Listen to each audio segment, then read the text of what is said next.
Hello, everybody. Happy writing. It's Friday and it's time for another talk with tips for you to write an amazing best-selling book. I'm Elizabeth Ann Atkins here with Joanie Lindenmeyer. I'm with Two Sisters Writing and Publishing, and we published Joanie's amazing best-selling book. And I coached her to write it, edited it, and then we published it. And she is a phenomenon. Her book is a bestseller. And we Oh, have discussed so many things over the course of working together for about a year and a half now that or less than that. But oh, here we go. Technology is just bizarre. So hold on. There we go. Okay. So Joanie and I go live every Friday to share tips with you to write your book because she epitomizes all the things I've taught. She put into action and wrote an amazing book that's changing lives. So welcome, Joanie. hi there, Elizabeth. How are you this beautiful day? I'm so happy to see you. It's the day after Oh, thank you. Thanksgiving, and yes, day after Yeah. Thanksgiving, and we're all super glowing in gratitude for all the good things in our lives. Yes, Yes. totally. Uh-huh. Totally. Yeah. Yes, for sure. For Yeah. sure, for sure. Mm-hmm. Yes. I got to So, spend the day with Carolyn and Doris, my beautiful neighbors, which are my surrogate family. I don't know if anybody out there has friend family as well as blood family, but uh-huh. I have both. And yesterday was just so beautiful. It wasn't a lot of people. It was just quality time. And Yeah. how often we just don't get that with people. So how Yes. about you? I was with my family and it was a smaller group than usual and it was delightful. It was wonderful. We missed everybody who wasn't there, but it was just happy. Yes, Happy. yes.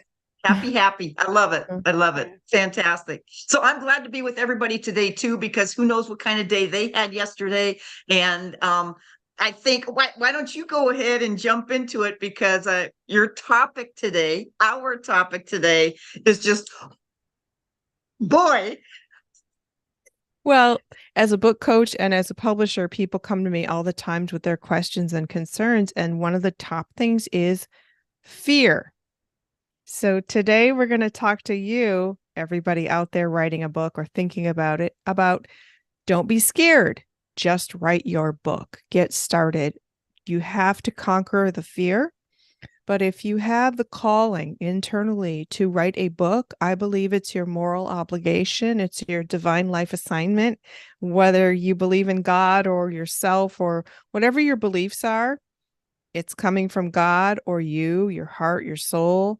You must do it. And if you don't do it, think about the regret you might have in your final moments of this lifetime that I did not write my book and can't leave that legacy behind for everybody to learn from it, but also to preserve my legacy in writing. Joanie, do you agree with that? I do, and I would add a few more things in there. Can I do Please. that? Of course. Okay. I guess it's not so much the fear, which I always remember as false evidence appearing real. Yeah, False evidence appearing real. And it right. is, it's false evidence, but more than the fear, it's the joy that comes from writing. That's what I've discovered. And because I never considered myself a writer, Elizabeth, I would journal and I would do little things here and there. But in terms of a larger project like a book or whatever you may want to call it, a memoir or a story or whatever you want to call it. It was the joy and the healing and the written expression of what was going on inside. It was like a lot of times we don't let that insides come out. And when it can come out, it's like, wow, this is incredible. It was just more joyous than it was anything. And is it scary to write? Yeah, because you're exposing yourself and your insides of what you really think, what you really have experienced, and you're just you're describing that so deeply, I guess is the word. I guess Mm-hmm. that and so I love this topic. Don't be scared. You know, Mm-hmm. you can do it if you Mm-hmm. can do it. Me, if I can do it, if Joanie could do this, anybody can do it. Yeah, so let's just tell why, because your book is Nun Better, an amazing love story, like behind you. And you have an LGBTQ plus love story that spans 40 years with your partner, Carol, who became your wife, who is now in heaven. And you told your story, and your story started in the 80s when it was a dangerous time to come out. And in some areas, it's still dangerous to come out. So you had tremendous courage, Joanie, to share your story. And it deals with some religious taboos because you were a Roman Catholic priest. I mean, you were a Roman Catholic nun. My father was a Roman Catholic priest, and that was taboo also because he married my mother. So you both left the church after taking the vow to Mother Church, which is huge on every level. So you also had to talk about what it was like to leave the church, which was heart-wrenching, and also talk about how you petitioned the church, the Vatican, to allow same-sex marriage for Catholics, which never happened. So you became Episcopalian and married with an Episcopalian priest. So Joanie, your story is all about courage, all about exposing taboo topics, raw topics, difficult for many people don't have the ability to share, come out with that. So let's start with you. How did you not feel scared? Or maybe you did and you did it anyway to share your story. I didn't think about the scared part of it. I just knew that it was a story that needed to be shared. And I guess I sort of look at like Jesus's life. And I don't mean to go real spiritual here, but that's sort of how my brain and my heart operate. You know, Jesus had his good times and his bad times. He was betrayed by his friends. He had the cross on his back and walked down the city of Jerusalem. He had some real crappy kind of stuff happen to him that can pull anybody down. And we can all relate to that because I think we all have that junk in our life. But he also had those joyous moments where miracles changed people, or he had his tender moments where a woman is washing and taking care and putting oils on his feet. And so it was like, I thought that Carol and I also had those same kind of experiences. We had our down times, that's for sure, the scary times, the times where we didn't know we were being courageous, but we were just moving on. We were moving on because we held on to each other. And so I guess I didn't look at it as scary to write about, but it was something I needed to tell the world. And it was part of my grief healing, Elizabeth, and you know that. Because I started writing 5 months after Carol died, and I knew that our stories could help people. And that's what it's all about. And it was, so now where am I with it? It's like, what am I looking forward to? That's the question now. And I guess it's a question to ask everybody out there listening right now. What are you looking forward to? You know, you can get those flashbacks on your phone of all the memories and the pictures and all that kind of stuff that pop up 1 year ago and 2 years ago and 3 years ago. Yeah, that's good stuff because you can use that to write with. And then also, where are you going? Where are you going? And maybe this book that you might be thinking in your head could be helpful in putting those flash memories and where you're going together. Unite those things. Yeah. So boy. I love it. So those are things that can motivate someone to get over the fear because it's such a joyous experience when you finally sit down and do the work and you see it coming together. You're taking something out of your head and creating something physical with it on the screen, on the paper, and then ultimately in the book. So when you think about the rewards, it's extremely gratifying and motivating to help you overcome any anxiety you might have. There's some other things, Joanie, about consequences people might have if they tell their truth. Of course, oh boy, LGBTQ outing can have consequences for certain people in their families, in their faith communities, in their job, in their neighborhood. And so that's something to consider that's real for people. And secondly, and can I go there? Can I go there? Of course. You know, if you are a person and you don't want to come out publicly, then don't do it. You have to follow your heart because if there's something really, really deep in there and you're scared or it could be life-threatening or whatever, you have to make your own decision about that. And my decision was, and you can read it in None Better, my decision was, I'm out there because Jesus told me to be more worldly. And so here I am being more worldly, and I have absolute 100% confidence that I will be taken care of. And but you know what? Stick with what your heart is telling you. So you'll know if you're out there right now, you're LGBTQ, and you're going, I'm not out, but I want to be out. Follow your heart. Please follow your heart. You'll know when, where, how. You will know all of that. You will know all of that. Mm-hmm. Sorry to jump in there with that, but Oh, it's no, really that's, important. yeah. So that divine protection, regardless of your spiritual beliefs, Joni and I both believe we have a whole army of angels around us. And we do, Yeah. because everything is always good and we're protected. Even when there's something going wrong, we're protected in that. Yeah. So when Yeah. you step out on this mission to write your book, there's a divine protection over you because it has such strong purpose. And when you I embark on the agree. writing journey with that belief, it's real. Yeah. It's real. And you can keep praying for it. And I meditate every day, and I call on the army of angels around me, and it really works. And so know that there's otherworldly energy on this mission because it's for you to touch the world in a huge way. Exactly. I love how you just said that, to touch the world in a huge way, because that's what it comes down to. Are you willing to be and do who you need to be and do to help someone else? Mm-hmm, And if it mm-hmm. saves one life or it really helps one person, it's all worth it. And I Uh-huh. think I shared the story of my beautiful 84-year-old friend that came out to me, about a month ago. And she says, I'm lesbian too. And she's never told anybody in her life that. And it was a freedom. It was a joy. And if None Better produced just that one story, man, I'm a happy camper, because and I Yes. believe everybody out there, you, Elizabeth, your fan, think of all your friends, all the people, you have something in you to share to help somebody. You have it in you, and you sometimes you don't even realize what it is. Mm-hmm. Maybe it's just a simple smile. I don't know, but Mm-hmm. a book really puts it to the power. Mm-hmm. Yes, I love that. Love that. So another thing, Thank you. Joni, is the consequences. That's big for me. The consequences of not doing the book overpower my fear of the consequences. The consequences mean I didn't do my assignment in my life.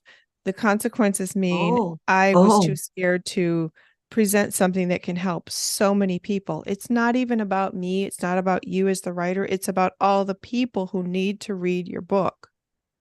And so when yeah. you think about not contributing that to the world, it's doing an injustice to yourself and all the people who never got to learn your lessons that could literally save their life. Mm-hmm, mm-hmm, mm-hmm, So mm-hmm. when you think about it in these bigger terms, now I'm not saying that the consequences that you might face aren't real, because you could reveal something about yourself that causes major rifts that are irreparable in your Yeah, family. yeah. A lot Yeah. of people say to me, Or well, business uh-huh. or church or whatever. I mean, yeah, there's some rifts that will happen. Yeah. Mm-hmm.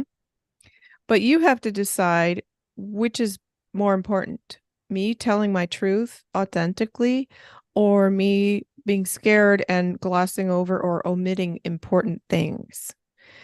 I get questions like this a lot. Well, what if my uncle abused me when I was little and now I tell my story and everybody in my family's going to know I'm talking about him and there were never any criminal charges filed? And what do you do with that? Yeah. So tough questions like that, but I hear them a lot because people want to tell their truth. If they were abused sexually by a family member as a child, that's going to affect their whole life and who they are. And that's very difficult. And then there's also some legalities in there. If you accuse someone of something and they've never been criminally charged, and what if they're innocent? That raises all kinds of other questions. So here's my statement. Wow. Wow. When in doubt, ask a lawyer if you're dealing with anything that Yeah. deals with legalities and criminality. But only you in your heart know what you should and shouldn't reveal. When I was Yeah. doing ghostwriting a lot, writing books for people who hired me to write their book, they would Uh-huh. reveal secrets to me that nobody, not their kids, not their spouse, nobody knew, but they shared it with me. Wow. It didn't go in the book, but we discussed Yeah. what's the benefit of sharing this story. So, one way to get around that is to tell the story, but not like it's about you. You can just Oh, say, oh. I know of a situation where XYZ happened and the lesson in it. And why does the story have value Hmm. in the book? It's the lesson. Yeah. Oh, that's excellent. That's excellent. Wow. I Thanks, never Joanie. thought of that because I just sort of spilled my guts out and was very, very vulnerable. And I just thought, you know what? I've had tomatoes fly at me anyway. So what the hey, and to me, it was all about love. But I can see that. That is a really good idea. There's ways you can do that. See, no wonder you're the professional author and publisher. Yeah. Thanks, Joanie. Thank Yeah. you. Oh You're my so gosh. sweet. And to be honored, Elizabeth, with people telling you those secrets, I so get that because that has totally, well, it's happened all of our life.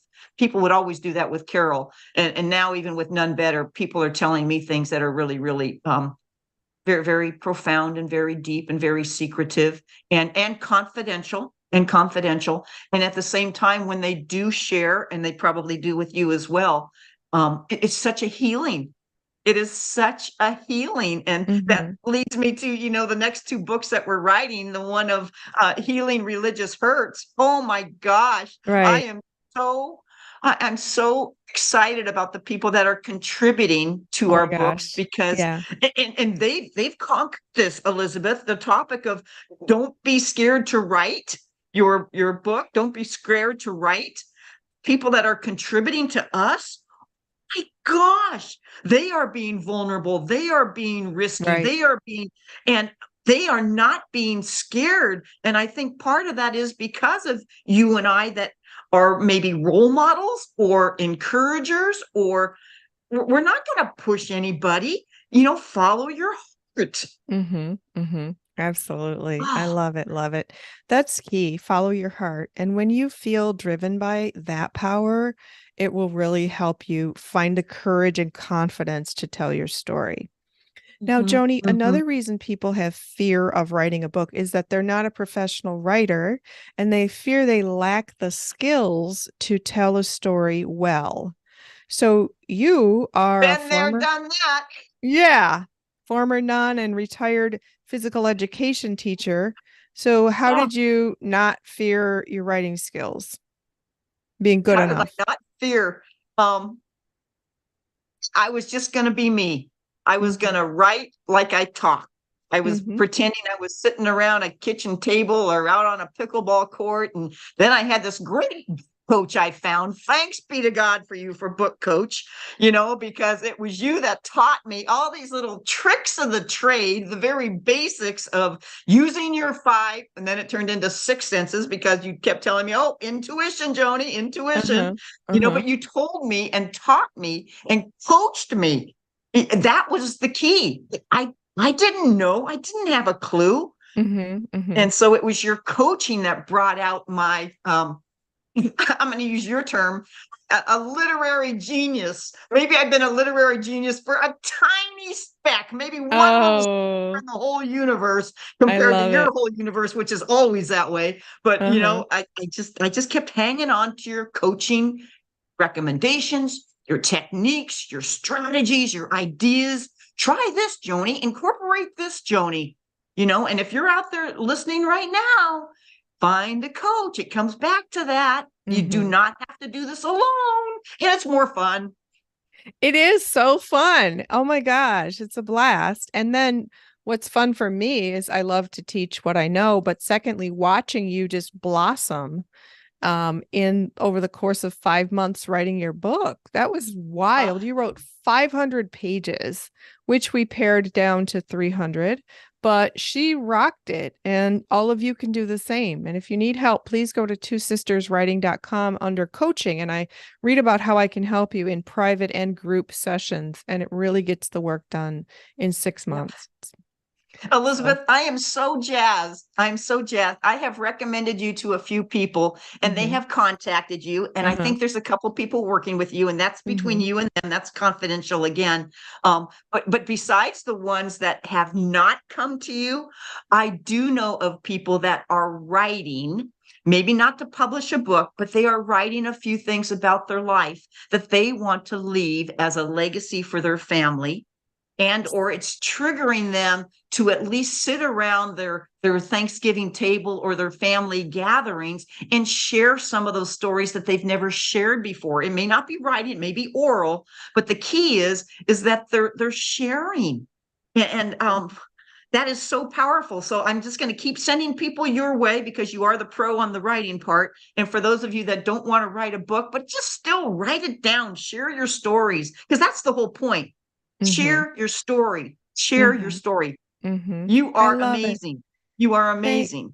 Thanks, Joanie. Thank you so much. I just love this. And you're such an ambassador for people who can do it. You just show that example that it can be done your book is a bestseller, and it just is touching lives everywhere. All the feedback we're getting.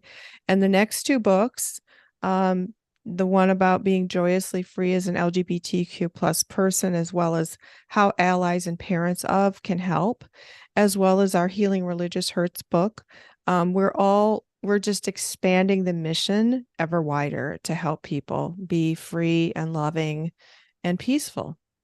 Yes. And related to that, I'm so excited. My little community is now putting on a monthly youth gathering for youth and LGBTQ youth and allies, because I keep talking about this.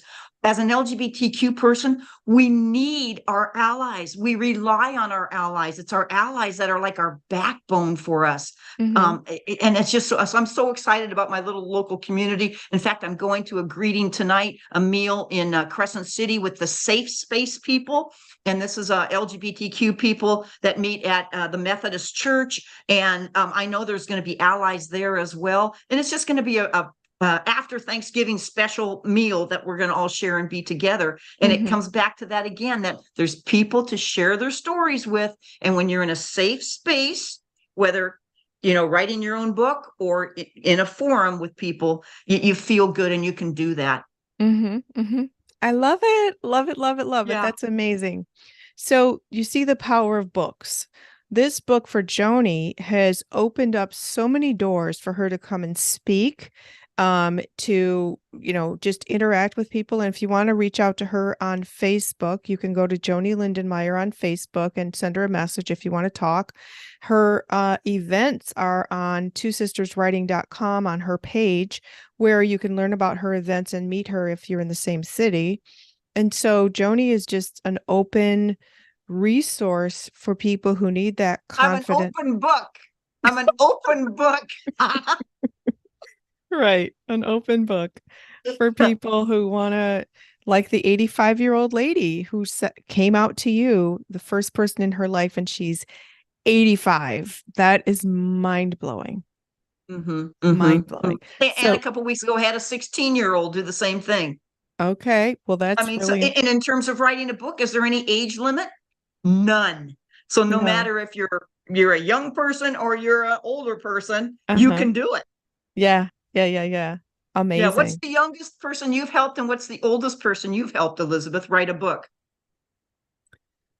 The youngest. Well, I just learned that a family member who's 8 wants to be a writer, so I'm definitely going to meet with them. Nice.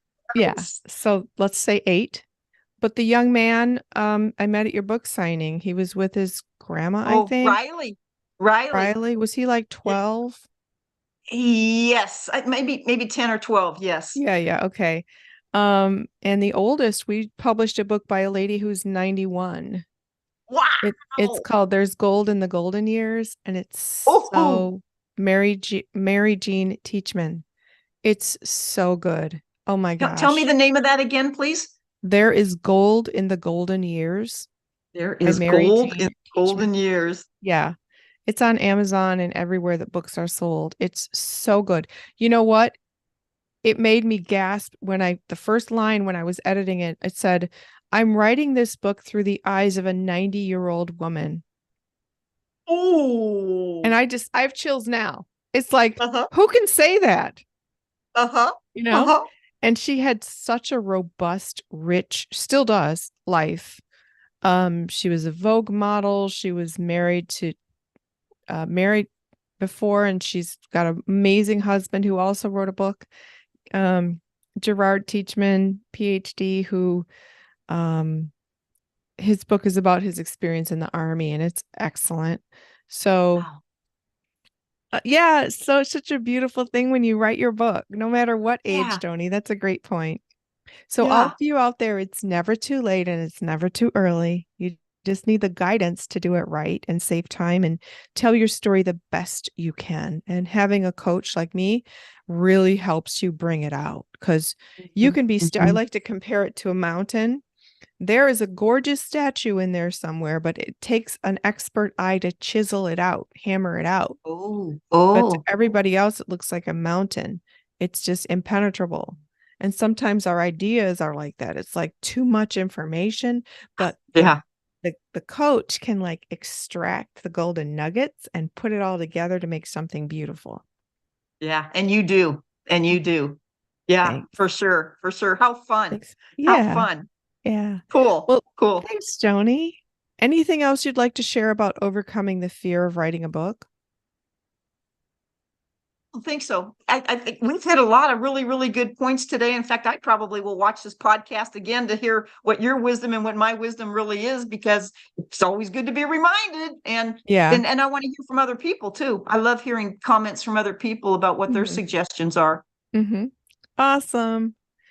Thanks, Joni. Hopefully, And thank you, all of you, for joining us because every Friday we go live. So please check out here on the Two Sisters Writing and Publishing channel all the other Friday lives that Joni and I have done, sharing tips with you to write, publish, and promote a best selling book. I'm Elizabeth Ann Atkins of Two Sisters Writing and Publishing, and I'm here with Joanie Lindenmeyer, best-selling author of Nun Better. Awesome. Please share this with all the writers or aspiring writers that you know. And we'd love to hear comments and answer any questions that you might have in a future episode. So thank you. And we wish you happy writing. You betcha. Big hugs. And as usual, big kisses too. Have a Big beautiful day. hugs.